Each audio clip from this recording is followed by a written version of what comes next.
Ezequiel capítulo 43. Então o homem levou-me até a porta que dava para o leste, e vi a glória do Deus de Israel que vinha do lado leste. Sua voz era como o rugido de águas avançando, e a terra estava refulgente com a sua glória. A visão que tive era como a que eu tinha tido quando ele veio destruir a cidade e como as que eu tinha tido junto ao rio Quebar, e eu me prostrei, rosto em terra. A glória do Senhor entrou no templo pela porta que dava para o lado leste. Então o Espírito pôs-me de pé e levou-me para dentro do pátio interno, e a glória do Senhor encheu o templo.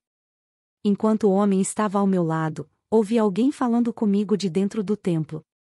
Ele disse: Filho do homem, este é o lugar do meu trono e o lugar para a sola dos meus pés. Aqui viverei para sempre entre os israelitas. A nação de Israel jamais contaminará o meu santo nome, nem eles nem seus reis, mediante a sua prostituição e os ídolos sem vida de seus reis em seus santuários nos montes. Quando eles puseram sua soleira perto de minha soleira e seus batentes junto de meus batentes, com apenas uma parede fazendo separação entre mim e eles contaminaram o meu santo nome com suas práticas repugnantes.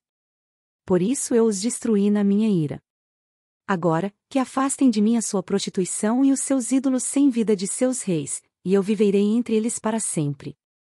Filho do homem, descreva o templo para a nação de Israel, para que fiquem envergonhados dos seus pecados.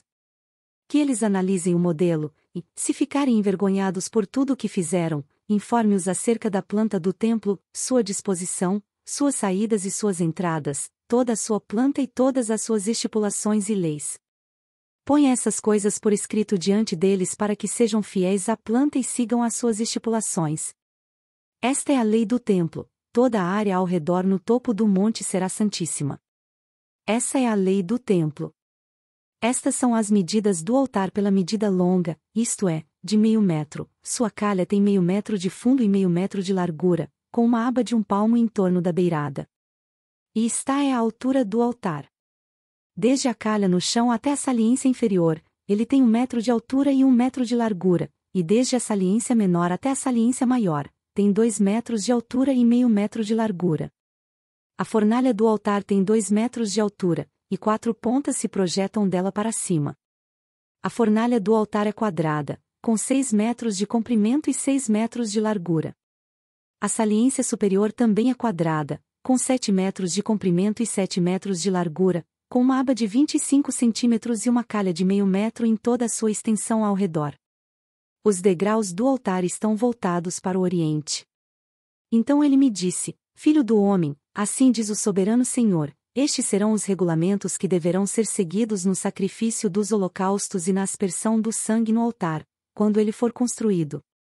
Você deverá dar um novilho como oferta aos sacerdotes levitas, da família de Zadoque, os quais se aproximam para ministrar diante de mim, palavra do soberano Senhor. Você colocará um pouco desse sangue nas 4 pontas do altar, nos 4 cantos da saliência superior e ao redor de toda a aba, e assim purificará o altar e fará propiciação por ele. Você queimará o novilho para a oferta pelo pecado no lugar determinado da área do templo, fora do santuário. No segundo dia você oferecerá um bode sem defeito como oferta pelo pecado, e o altar será purificado como foi purificado com o novilho.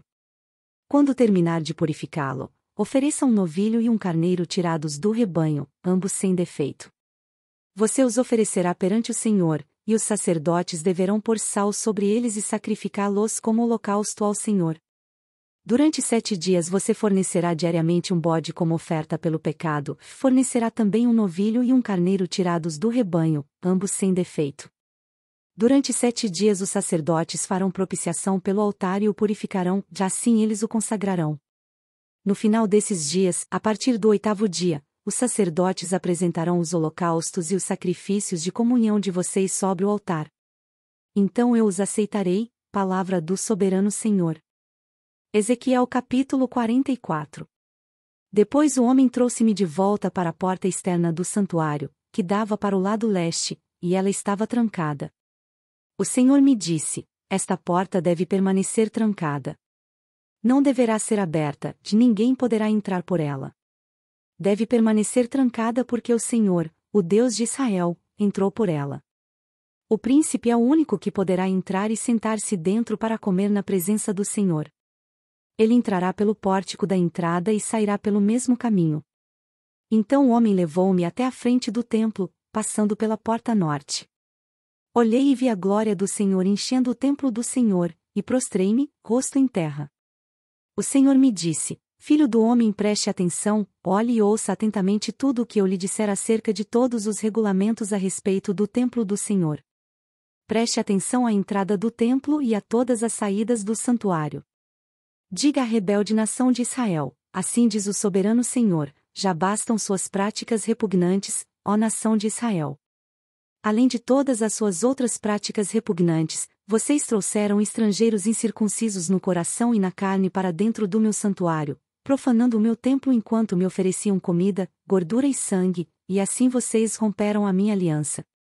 Ao invés de cumprirem seu dever quanto às minhas coisas sagradas, vocês encarregaram outros do meu santuário.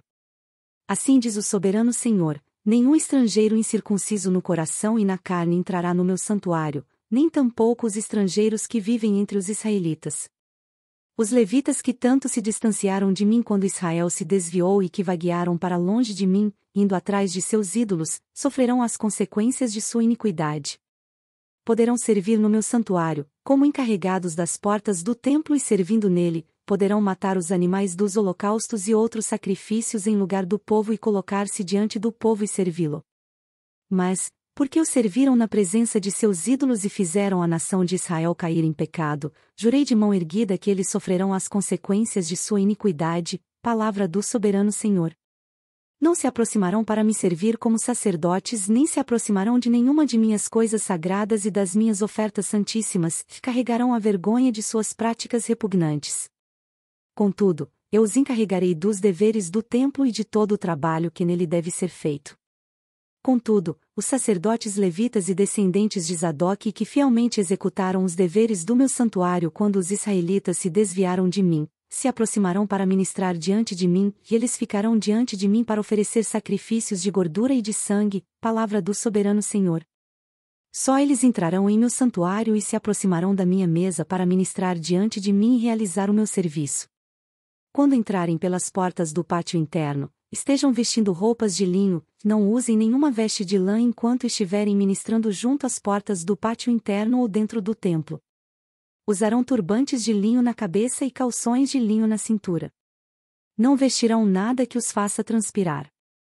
Quando saírem para o pátio externo onde fica o povo, tirarão as roupas com que estiveram ministrando e as deixarão nos quartos sagrados, e vestirão outras roupas, para que não consagrem o povo por meio de suas roupas sacerdotais. Não raparão a cabeça nem deixarão o cabelo comprido, mas o manterão aparado. Nenhum sacerdote beberá vinho quando entrar no pátio interno. Eles não se casarão com viúva ou divorciada, só poderão casar-se com mulher virgem, de ascendência israelita, ou com viúva de sacerdote. Eles ensinarão ao meu povo a diferença entre o santo e o comum e lhe mostrarão como fazer distinção entre o puro e o impuro. Em qualquer disputa, os sacerdotes servirão como juízes e a decisão será tomada de acordo com as minhas sentenças. Eles obedecerão às minhas leis e aos meus decretos com respeito a todas as minhas festas fixas, e manterão santos os meus sábados.